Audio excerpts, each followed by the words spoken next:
pleased to have Professor Abby Dubisar here. She's an assistant professor of English at Iowa State University, where she teaches rhetoric to classes of undergraduates, as well as graduate students in the Rhetoric and Professional Communication program.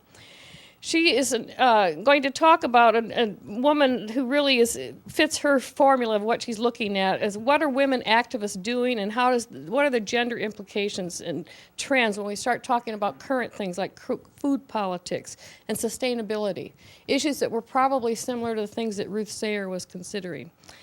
Abby has a dissertation that looked at the rhetorical strategies of women peace activists from 1914 to the present. She earned her MA in English from Ohio State University and her BA in English from University of Missouri, Kansas City. So join me in welcoming Abby. Thank you so much. Thank you, Mary.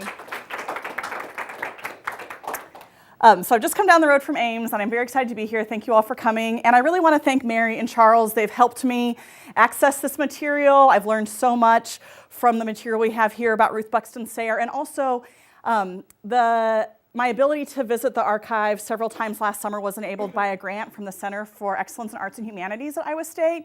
And so I always mention them whenever I talk about Ruth Sayre, and I'm very thankful for their support too. So I think what's really great about this building we're in is that, I mean, when you look at the building from the outside, in a lot of ways it seems kind of unremarkable, right? Like it's, this lovely red brick building, but there's so much fascinating material here. And even Ruth Sayre's boxes that may just look like a collection of innocent-looking boxes have so much to hold. And I don't know if Mary was amused by this or remembers it like I do, but I remember emailing her to say, I'd like to come to Iowa City on this day for a few hours and look at Ruth Buxton Sayre's materials. I remember her writing back and saying, I don't think you can get through all of them in one day, and she was totally right. So I'm still just at the tip of the iceberg, I think, of thinking about Sayre.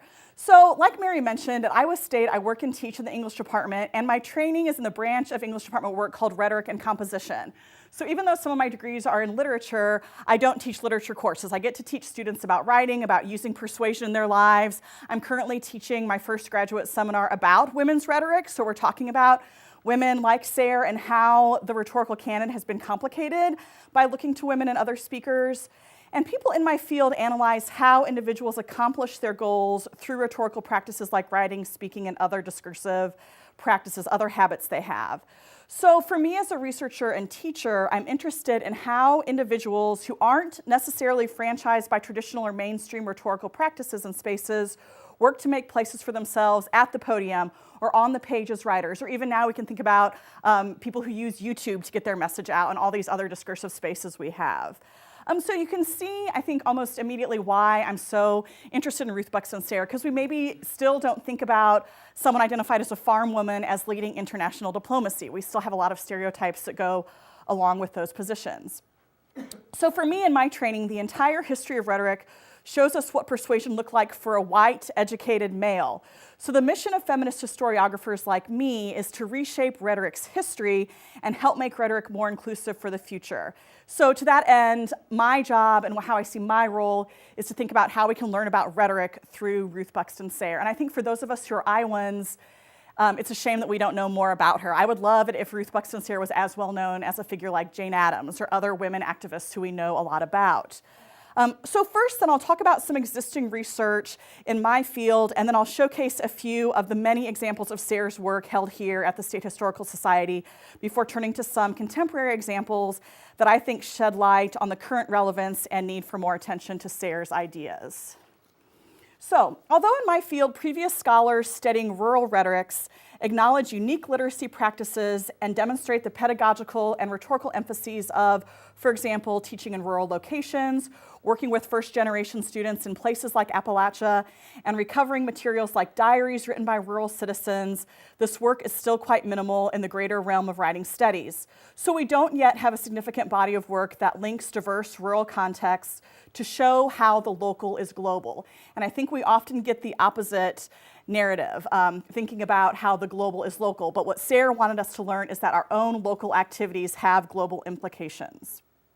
So we don't have enough work that focuses on the globalized rural world or emphasizes how a focus on quote-unquote country rhetorics provides a platform for women and other minorities. This gap in our work holds further implications at a time when the family farm is both, on the one hand, disappearing And then, on the other hand, being uplifted as this kind of redemptive site that promotes not only ethical food production and sustainability, but also American values like independence and freedom. So you can think about the metaphor of the farm, even in the grocery store, like the image we get of the family farm when anyone who's read much of anything knows that conventional meat is probably not produced in a farm that looks like that farm, right? So how we still have these meanings that come with those images and metaphors of the farm. Because the writing of Ruth Buxton Sayre not only provides a historical snapshot of the rhetorical possibilities for an Iowa farm wife, and again, I like to put the term farm wife in quotation marks, and we can think about that as a rhetorical construction, but also foreshadows contemporary links between gender and sustainable agriculture, studying her writing amplifies how gender can be deployed strategically, as Sayre utilized her platform to urge women to redefine the role and possibilities of what it meant to be a farm wife.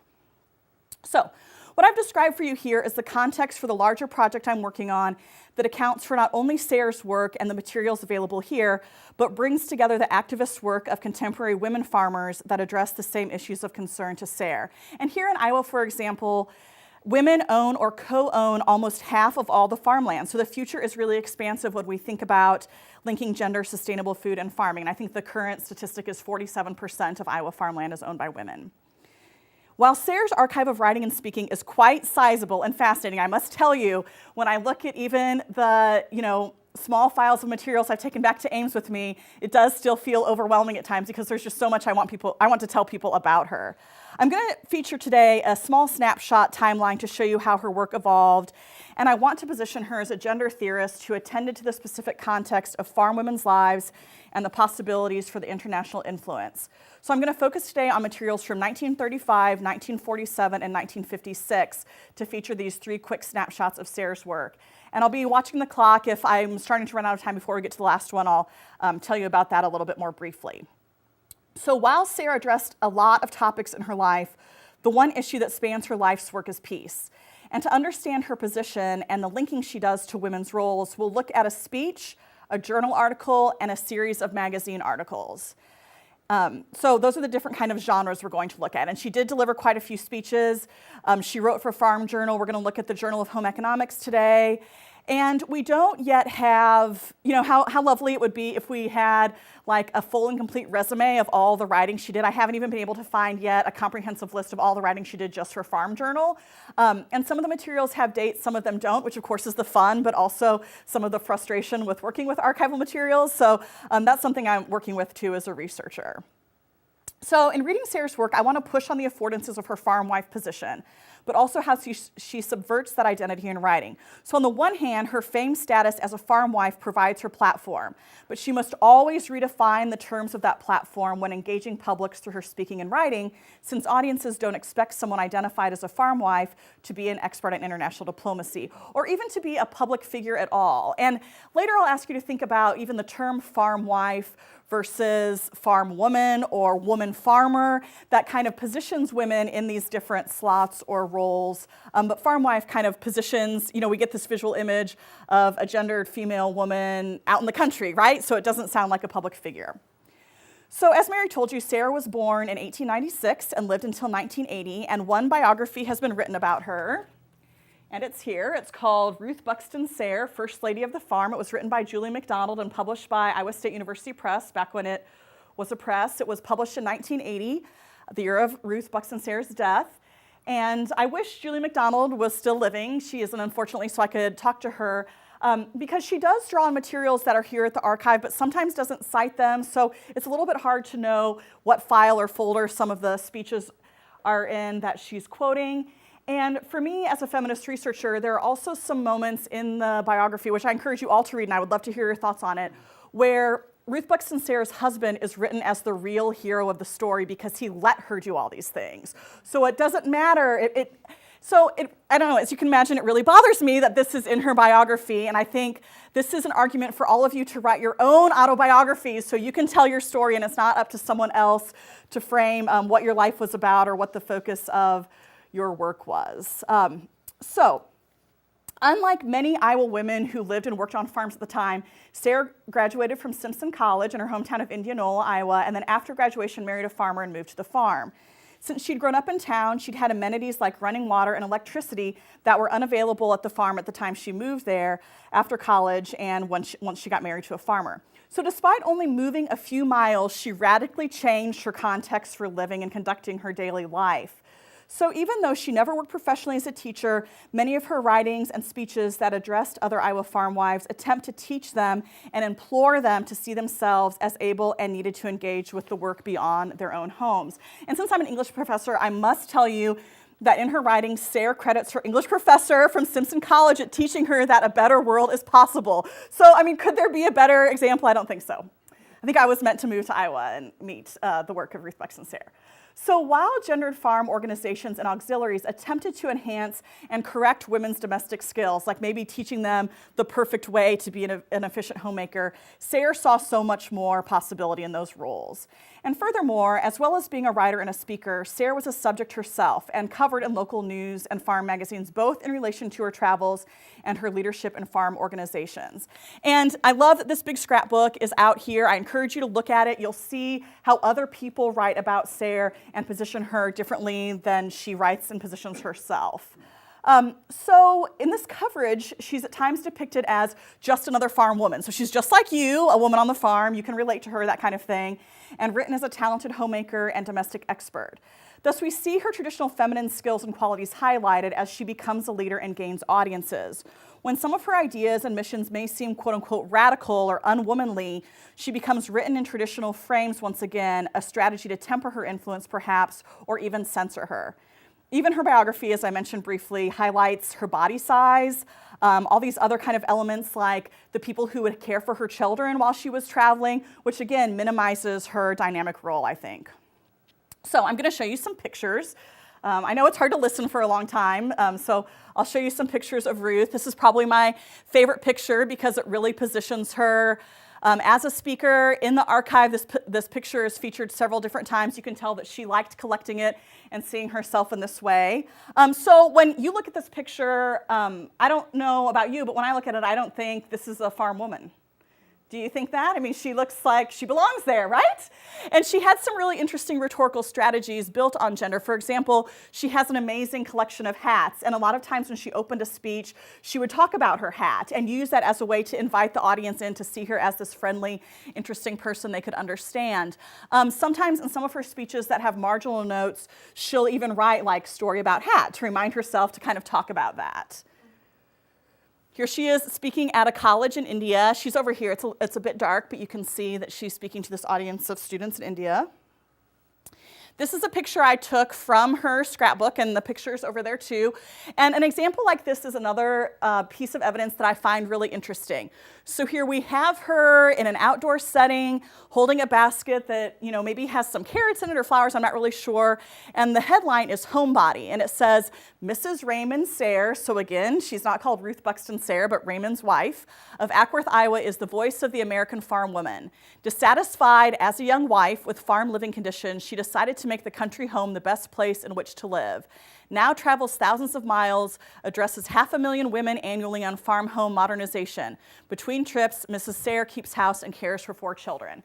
So for me, this is really interesting because it opens and closes about her domestic roles, and the international work is sandwiched there in between. And so another project that we could do about Sayre is just looking at how through her scrapbook she curated her life and the meaning she wanted to hold on to.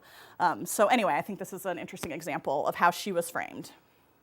Oh, there's the thing I just read, just a little bit bigger to show you that small clip.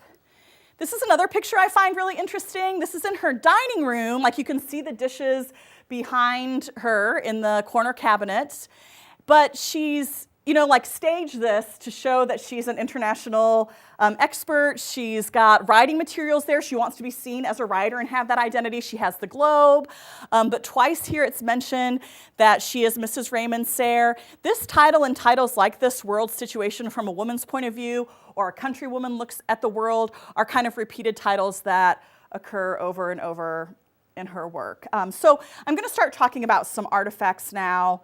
and talk a little bit about my previous work. So in my dissertation, as I tried to come up with this rhetorical history of women peace activists in the US, there are three main personas that women craft in order to talk about peace, and they are mother, other, and victim. So mother, I think, is very easy for you to probably imagine, that women will take on the stage or stand on a podium and talk about their roles as mothers in their family and how that prompts them to be against war. Other, that's the position, the kind of strategic essentialism, we would call it in academic context, that as women are marginalized and told they're not the mainstream human, they're the other, they are the kind of, if we think about kind of mainstream constructions of the human condition or human living as being a white male construction, as women are pushed to these marginal statuses, there are peace activists who use that strategically and say, okay, you've told me I'm different from you, I'm othered, so from my othered marginalized position, I'm going to show you why we need peace, and they use that to build their ethos. And then the third one is victim, and this is very relevant in today's context. We do know that women and children are civilians are the most likely victims of war. So you maybe know a little bit about RAWA, the Revolutionary Association of Women in Afghanistan. They very adeptly position themselves as active victims, that they know they're most likely to be the victims of conflict, and they use that to activate their platform. So those are just a few examples of how I've seen this happen. So Sayre presents us with a new type of authority that women can speak from. So today we're going to be thinking about how Ruth Buxton Sayre develops a theory of gendered citizenship to position farm women as needed and even potentially revolutionary on the international scene. To be a homemaker, to be a woman on a farm, is to be an authority on matters beyond domestic context. So she's really trying to shift this paradigm. Okay, so I'm going to start with the first artifact and give you some specific information about Sayre. In 1935, Sayre delivered a speech at the Associated Women of the American Farm Bureau Federation at their annual convention. That same year, the organization joined the Associated Countrywomen of the World. So there you see the Gendered Farm Bureau organization become a part of this international countrywomen organization. And the Associated Countrywomen of the World is still ongoing. This past fall, they had their triennial conference in India. It's a really fascinating organization. I encourage you to look them up. They put out a publication, I think it's called The Countrywoman, and they just do really, really interesting work. Okay, so in this speech, this joining together helps Sayre build her platform that the Farm Bureau organization can and should have international interests. And based on my research so far, this is Sayre's first published outline of her framing of the farm woman as a world citizen. In the speech, she writes, quote, "From the moment the farm housewife measures the breakfast coffee until she turns off the radio before going to bed at night, she is tied to the rest of the world. Trade routes that cover the earth like a great cobweb bring her the necessities of life from the four corners of the globe. We belong to the first generation of humanity who has realized this mutual responsibility of all peoples, and we are beginning blunderingly and half-heartedly to act upon this idea. The farm woman, as a world citizen, believes that in a closely knit world, war brings no advantage to anyone." So, in this quotation from her speech, we can see Sayre promoting the idea that the local is global, and the farm woman's tasks that may seem mundane, like measuring coffee, turning off the radio, actually draw upon world resources and have global implications. Sayre continues, and I'll quote again, "American agriculture has suffered vastly more from the after effects of war than it did from the actual conflict itself. Unbalanced production, a distorted price structure, disorganized world trade, these are the aftermath of war, and these are our problems today." And that's the end of that quotation. And so also, in thinking about my work in rhetoric, there was a recently edited collection about women's rhetorics between the wars, but there's no rural women in it. So again, I'm just thinking, like, what are we doing? Why do we keep focusing on urban women, like totally ignoring this huge part of our population? So in this speech, Sayre goes on to quote well-known peace activist Jane Addams and ends by urging her audience to move beyond gazing on international affairs from afar as disinterested parties and to instead become part of it. So as you probably heard in her writing, she casts blame and then invites people to action. So here's a quotation from the speech that I really like and really sums up her idea. She states, "The tremendous task that lies before us as organized farm women is to help to create an understanding of world citizenship among farm people. Thus, with this speech, she outlines the importance of the mission, the possibilities for hopeful change, and the important role at stake. She expands the context in which farm women are needed as authorities and active citizens, and she hopes to broaden their work, to broaden their perspective. So that was in 1935. So I know this seems very quick, but we're going to move forward 12 years. Is everybody ready? Okay, so thank you. So now I'm going to move us to 1947 when Sayre published an article in the Journal of Home Economics. And one thing that I find really interesting again with Sayre's writing and work is that often there'll be an editorial comment, I'll show you another one in a little bit, before her article, a little introduction of her. Again, in rhetoric, we could call this a building of the ethos, that it tells her audience who she is, why we should read her, why we should listen to her. So in this piece, The Homemaker as Citizen, again, you see her identified as Raymond Sayre's wife. And the description reads, Mrs. Sayre of Ackworth, Iowa, state chairman of the Women's Committee of the Iowa Farm Bureau Federation, was a delegate from this country to the meeting of the Associated Country Women of the World held in London, England. When she spoke at the last session of AHEH's 38th annual meeting, she urged women to examine and to act their important role as citizens. So it's kind of like an abstract we would expect for a journal article now. This is in the Journal of Home Ec, but it also builds her authority there. Okay.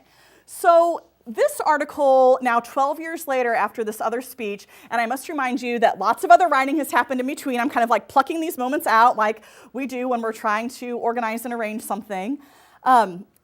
What this article does is gets more specific on the possibilities for women's expanded roles, global roles, and while it is built on Sayre's authority as state chairman of the Women's Committee for the Iowa Farm Bureau Federation, she expands her theory for global citizenship beyond rural contexts. So her message in this article amplifies her 1935 speech when she states, "What we do and how we live is conditioned by economic and political events all around the world. If homemakers are to play their part as citizens, they must not only look well to the ways of their own household, they must consider how they can play a role as citizens intelligently and effectively." That's the end of the quotation. To accomplish these goals, Sayre outlines her plan that women must educate themselves on world affairs, they must effectively disprove stereotypes of homemakers as incompetent and lacking education, only able to address domestic matters. So when she talks about this education that's needed, she connects that to nutrition. And Sayre states, quote, "The homemaker's use of nutrition education affect our whole economy and become a matter of public policy. The nutrition movement can affect farm production, farm surpluses, soil conservation, trade, and distribution policies, to name a few."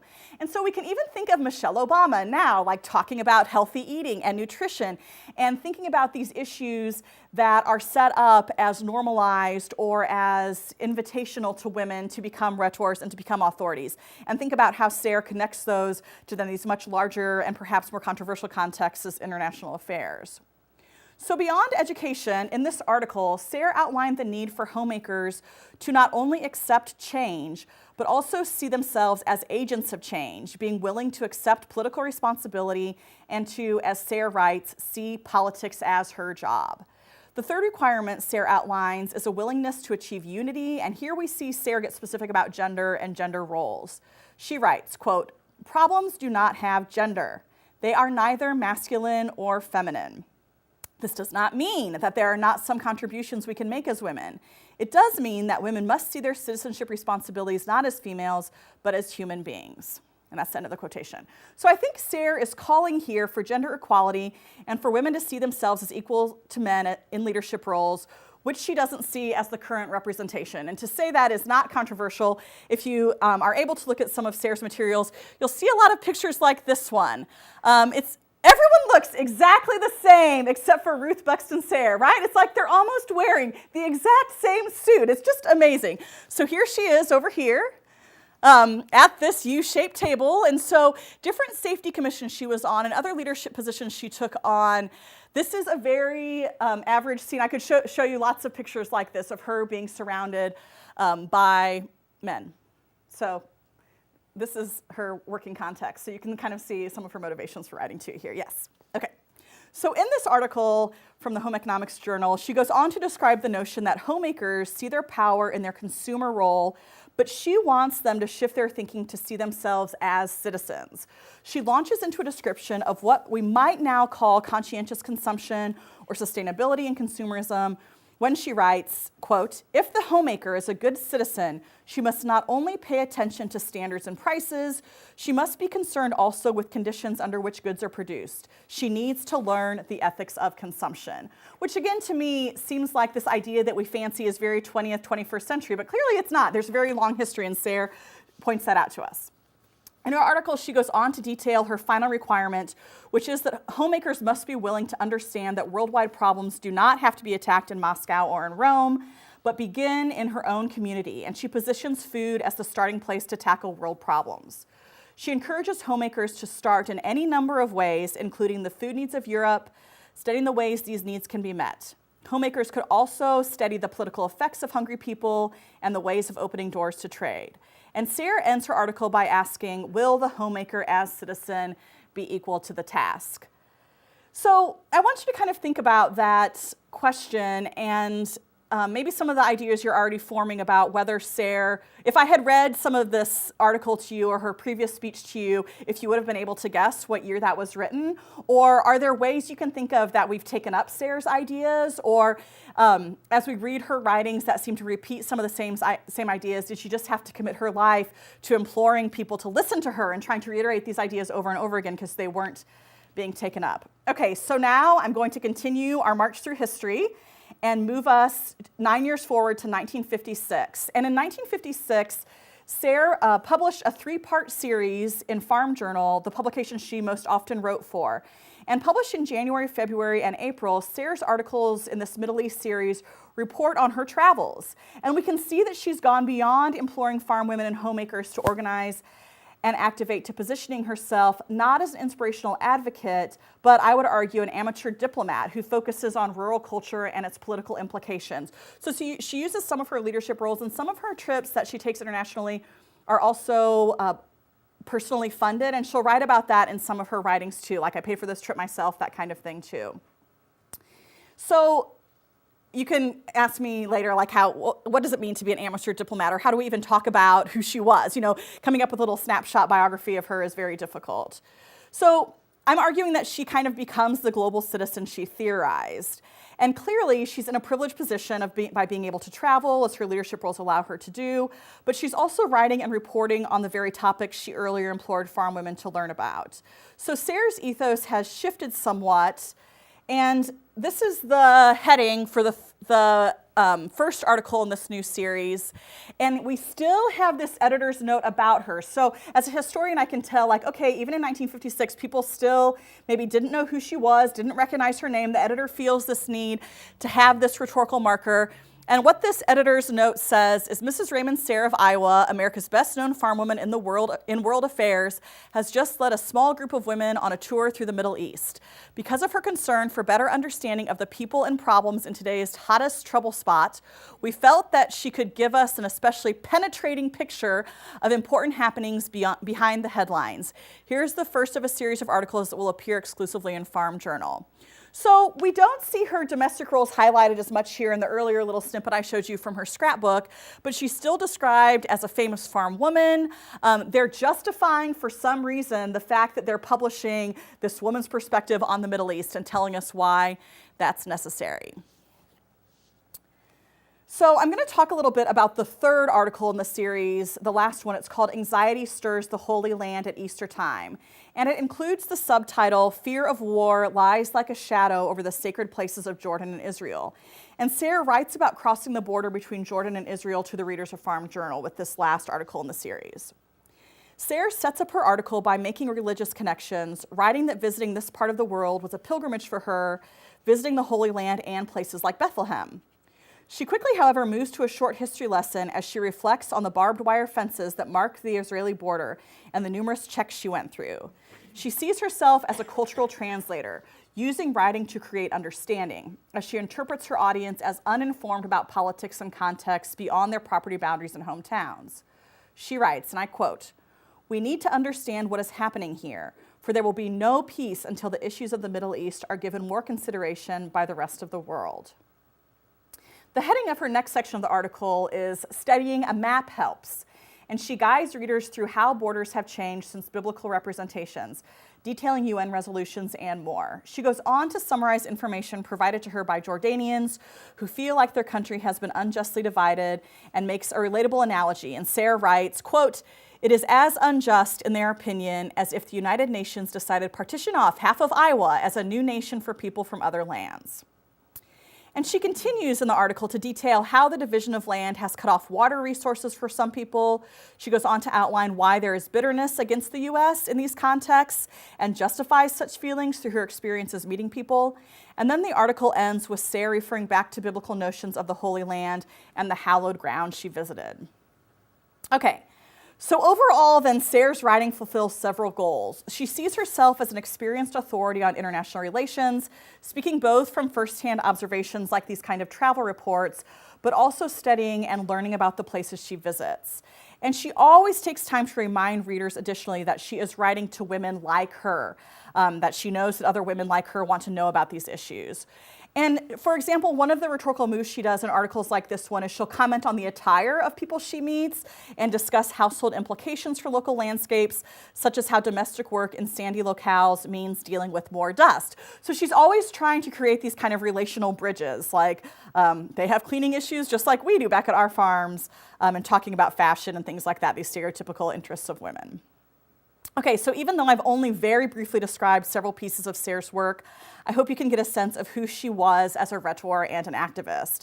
As I've alluded to, we have layered tensions between Sayre gaining access to platforms by her position as a farm wife and negotiating that authority to speak about international issues and implore other farm women to organize and activate as global citizens.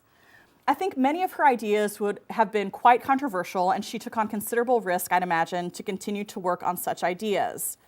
But she's also very savvy. I mean, a lot of the articles about her that she clipped and put into her scrapbook are about her being kind of like this local figure, a local hero. Her fellow community members in Ackworth really wanted her to run for office, which we learn in her biography. Her husband asked her not to do that, so she didn't ever run for office, sadly. Her archive also shows us her faith in and dedication to her audiences, as she knew she would have to repeat these ideas and re-articulate them as they evolved and met different groups of listeners, as she was in many ways truly redefining women's roles. Ultimately, Sayre believed that being a public figure informed by international affairs and diplomacy should be normalized for women farmers, and she should not be an exception among her communities of farm women. Even the construction of farm wife versus woman farmer, like I mentioned earlier, shows a passive relational construct instead of a more active framing.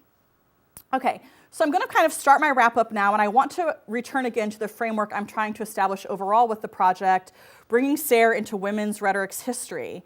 And I want to bring attention to Sayre as an international correspondent and a commentator on international rural issues and contexts, not just a farm wife, the traditional platforms she spoke and wrote from. And I want to kind of spur on our conversation and think about what Sayre means for us now in the 21st century. I'm going to make some contemporary connections that both amplify the mission Sayre so heartily believed in on the one hand, but also on the other hand, show why women must continue to try to shift the narrative about what it means to be a gendered female on a farm and to define roles and leadership positions for themselves. So another book I brought today to show you, and then I'll talk a little bit about now, is called Farmer Jane, Women Changing the Way We Eat. And this book was published in 2010. I highly recommend it. It has all these different profiles of women farmers to show the really interesting work women farmers are doing now. And within this book, Lee Adcock, am I doing okay? Okay.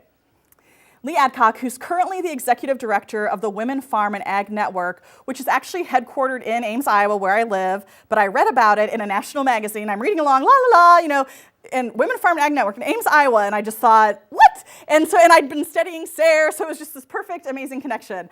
That's why I love living in Iowa, because it's this hotbed of activity, right? And I can really think about what we're doing here. So in the book, Adcock answers the question, why a network for women in sustainable agriculture, by insisting that women in all professions need networks.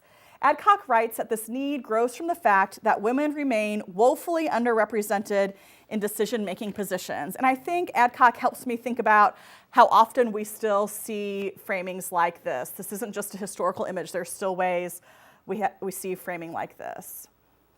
Adcock writes that we need to take on more decision-making positions. More decision-making positions need to be open to women. She continues, quote, in the sustainable agriculture movement and within the institutions that shape the policy that in turn shapes our food systems, we do not occupy many positions of power. And so for me as a researcher, this answer of Adcock's magnifies the need to study women like Sayre and map Sayre's work within the linked landscapes of feminist rhetoric and notions of global citizenship. And in the same book, the acronym is WFAN, Women Farm and Ag Network, and the founder of WFAN, Denise O'Brien, who also lives here in Iowa, is profiled, and she states, quote, it's important for women to be involved in decision-making from a family level to the highest level in government. So this is good news, right? We have these women getting their ideas published. The Women Farm and Ag Network has a very lively website. They use Facebook to start discussions. They give grants. They do all sorts of really amazing work. So thinking about the ways these two women are featured in this book, like another quotation from Lee, is that the network exists so that women can give each other the information, connections, and encouragement needed to be effective practitioners and supporters of sustainable agriculture and healthy localized food systems. And again, Denise O'Brien highlights this idea that decision-making, like the quotation I read before, needs to happen at all levels for women and men alike. Okay. So I can tell you now that women like O'Brien and Adcock and many, many others are working to engage global issues like food sustainability and creating networks and opportunities for women to take on leadership positions, not only on their own farms, but beyond. Their work is vital not only for the future of food systems, but also because counter-narratives that position women in much less progressive roles certainly continue to abound. And I am an optimistic person, and I will end on an optimistic note eventually. You have to be patient with me, but I'm going to show you a video. This is a commercial that aired during the Super Bowl, and then we're going to talk about what it can tell us a little bit, okay? 96% of American farms are still family-owned, which means on the farm, the CEO is usually referred to as Mom, and Mom usually refers to her big farm operation as home. She knows that to raise something right, you can't cut corners. Ready to go? Yep. And of all the things you can plant, the most important is a little bit of yourself. Wherever your day takes you, and however it ends, chances are it began with a farmer. Okay, so what I want you to think about with this video is it shows us that major marketing money is very invested on the connections between gender, feminine roles, and farming. If Monsanto can afford to pay for this commercial, and they have two other commercials in the same American Farmers media campaign that both feature men and position them as fathers, but if this much marketing money is invested in women and their role in agriculture and the family farm, this is a powerful metaphor wrapped up in American values like liberty and freedom. But what this video does, and I think as a rhetoric teacher, I find it to be kind of ineffective on a basic level because it's trying to feature like these two different women, what their average days are like. And I'd love to hear more of your thoughts about what it means to kind of position the farm woman and the city woman. Again, it's this binary construction. We know our lives are much more layered and complex than this. It's heavily emotional. And the Iowa farmer who was, I think she was awarded like Homemaker of the Year or Farm Woman of the Year this year, on her own website, she writes about how the director of the film, in a very kind of lauding way, like got her to think really emotionally and sentimentally about her family, and she starts tearing up in the video. So again, I think this emotional display is really interesting and not necessarily progressive. But again, you can see we need Sayre's message that instead of positioning women only as caretakers, homemakers, moms, we need to heed Sayre's call and spread her message that much, much more is possible. And even the way that they talk about the farm woman or the mom as being the CEO of the farm. I mean, the different kind of managerial narratives they're getting into as opposed to the global citizenship that Sayre wanted us to think about. This just shows you why the work of WFAN and writers like Tamara Costa, who put together Farmer Jane, is so important because we can see that this narrative wants to be controlled by many different people. So I'm going to stop talking now, and I would love to hear some of your questions about the work that I'm doing and hear your thoughts about the kinds of ideas that Sayre is promoting and the connections that I'm making too as a researcher. And I did also bring a stack of my business cards. So if you think of a question on your way home today or some sort of comment, I would love it if you would take one of these and email me too. So thank you so much again for being here today, and I look forward to hearing your questions. I have two questions. One is, how did her audience for the Journal of Home Economics differ from the audience of the Farm Journal? Well, it would have been a more academic audience because it's an academic journal. And what I haven't done yet, but I think would be a great project, is to look at that entire issue and see how it's framed. It might have been a special themed issue about peace, because I think there's another article about it on peace. And I actually have it with the photocopy from it with me, to kind of see what kind of context she was writing in. And sometimes, again, the archive doesn't have everything. So sometimes she'll have correspondence with the editor that'll even have comments on her writing and things like that. But the other articles from this issue are The Challenge of World Food Shortages, Effect of the New Scientific Age on Family Life. And this is a special issue from their annual meeting. So I think she gave this as a speech and then wrote it up. And even in this copy, there are notes that she makes about like ways she would edit it now. My second question is, what evidence in the collection here shows actually what her effect was on the ordinary, everyday farm woman? Okay, well, I don't know. But there is some very fascinating evidence. Okay, so the article that she received the most feedback on is about her decision after she was widowed to keep living on the farm. And again, this is another project, or I could write an article about this. But what she does, so I bet the file's like this thick of letters she received. So the letters would go to the Farm Journal, and then they would send them to her with a little note from the editor, like, we received more letters about this article. And so many women wrote to her to say, this was a really difficult decision for me too. I was totally overwhelmed by being in charge of all this land and the running of our farm. You know, how would I find a renter to work the land, things like that too. And I think it's kind of beautiful that that's the biggest moment that erupted in so much feedback. But we have to think about that Sayre chose to keep that big folder of feedback, right? So maybe she received feedback on other pieces that she didn't keep in those papers. So we have to think about what she saved and why too. But that's the only, I think at this point, that's the only article I'm comfortable saying received a lot of feedback. And there's actually another thing I haven't been able to fully explore yet, but there's this one article where at the end she writes, inviting other farm women and readers of Farm Journal to write to her about how women can engage with peace and world affairs more. And, you know, I haven't been in touch with the current editor of Farm Journal to see if they have an archive that would have any of those letters. But, I mean, that would be a fascinating project to see what other ideas she got from her readers, too. But people did write to her to say, I went to your speech at this organizational event. I thought it was really great. Sometimes it'll just be a really quick note or something like that too. Or if it's written up in a newspaper and she saved the clipping, then you'll get quotations from people who were there. I haven't seen any example in the archive yet of people like totally disagreeing with her, and again, like maybe she just didn't include those in her files. Yeah, thanks. Any other questions?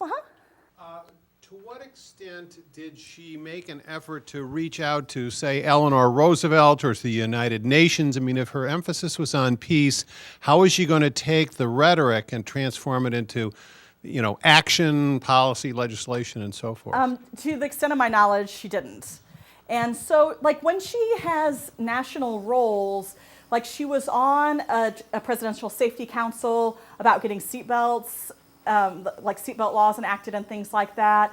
But I mean, even when I first started this research, I was tentative about writing about her as a peace activist because it's one of several issues that she took on. But as far as I've seen, there's no connections like that done. I don't know that she, she was never a part of a peace organization. And two, like reading her biography and some of her other materials, her family definitely identified as Republican, but many of her ideas are more liberal than that. So I think she was always trying to couch what some of her audience members would think about radical ideas in more conservative politics, like this is your role as a homemaker. She never encouraged women, like to leave the family farm, right? It's always within this kind of limited rural context that they can use that role. And she never, you can see kind of where she ends her didactic material of imagining what it would be to be a global citizenship, like a citizen thinking about yourself in this way, but she doesn't outline any direct actions or anything like that that she thinks should happen. Any involvement with the Iowa Republican Party? I think so, but I haven't read all that stuff thoroughly. I think her family was involved with the Iowa Republican Party. And I haven't gone to Indianola to look at Simpson College materials. Like, I would love to look at her professors. If they saved her professors' teaching materials, and as a teacher, I would love to know, like, what did he teach in his composition class that helped her see another world possible. But what I don't know yet is kind of what the role was that her family had at Simpson College, because I think they might have been pretty significant donors and, I don't know, people who are well known in the community. But I don't know that yet. Yes? What was she writing about during times of, active conflict, like the Second World War, the Korean War, the whole Cold War? Was she writing about peace and No, then she would write more about agricultural issues. So again, like, that kind of shows my tentativeness initially about even writing about her in these contexts. But I think what I'm trying to think about is how we can open up the conversation about what it means to get people thinking about peace. But I don't, like, that's one of the struggles I have with the archive, is that there's no clear timeline of even, like, when did she write the most, the least, that kind of thing too. And historians have looked at the publication history of publication like Farm Journal. I don't know, like, what other venues she maybe tried to publish in that she was rejected from and things like that too. But yeah, I don't know enough about that yet.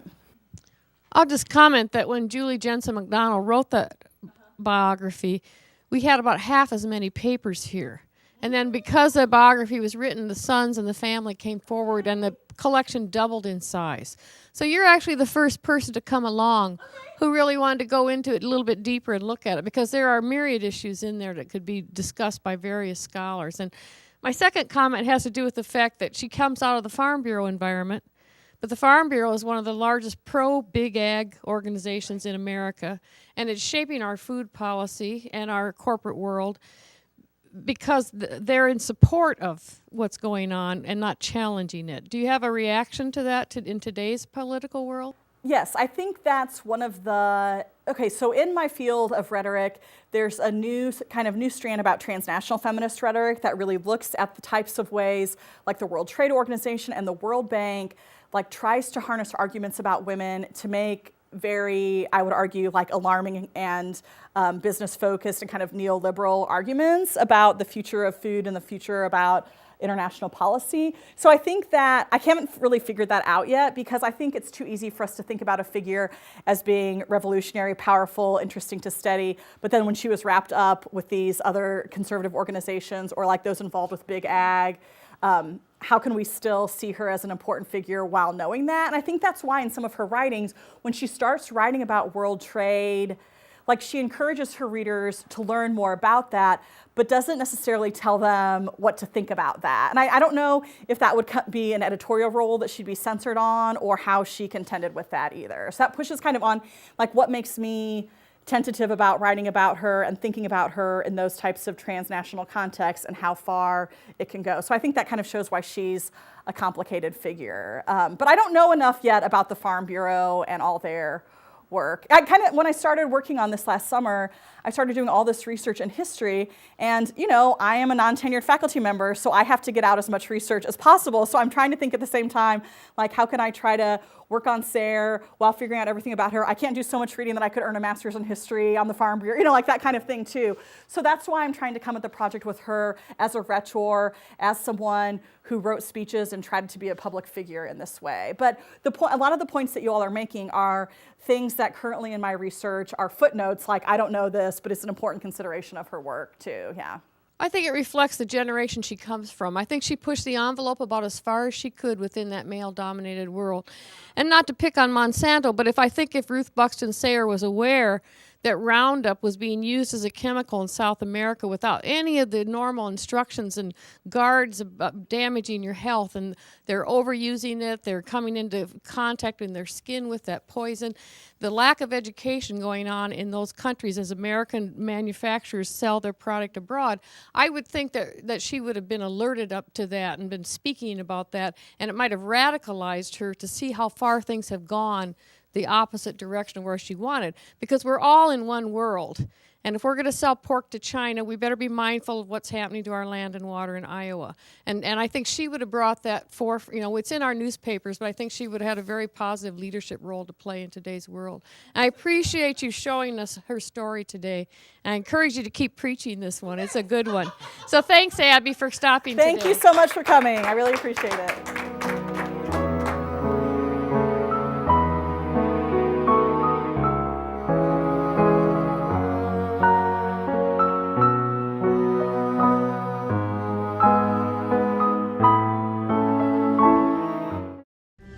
You're watching City Channel 4. On TV, online, on demand, on Facebook, and now on the go on your mobile device.